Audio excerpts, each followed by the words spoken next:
So I log into this tenant that I have. Okay, so in this tenant, I had basically deployed it.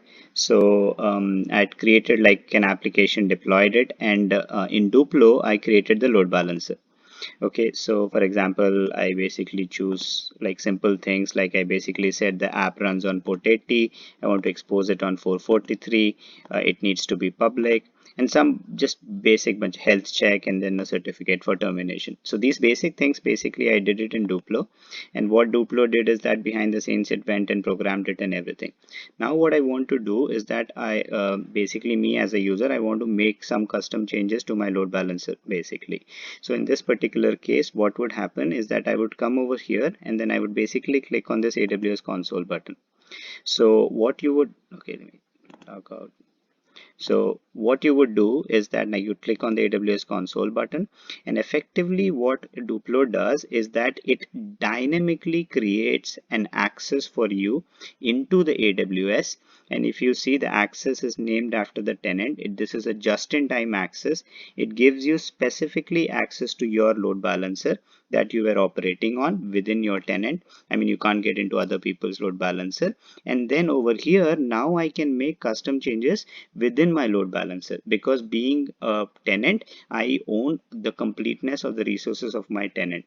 And now I can actually come over here, and let's say what I want to do is that I want to change, let's say, an idle timeout. So I would say hit edit, and then I would basically make it 60 seconds, and then I would say save.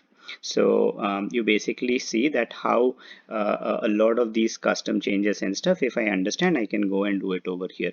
In fact, like people do this quite a bit basically. And one of the other common things is this is still kind of optional, but let's say that a user is actually using an S3 bucket. Now he needs access to upload files, download files, and all that kind of stuff.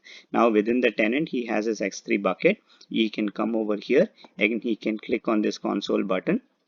It will shoot him into the S3 console, and then now he has access to his S3 bucket, his specific S3 bucket, and he can do a bunch of things. He can upload files, he can download files, he can change the properties of the S3 bucket, and so on. Of course, you can put admin policies to block some of those things also, but the current rules, the way they are set up, and you can change them, is basically you get full access to your budget. You can basically go on and then do a bunch of things and so on.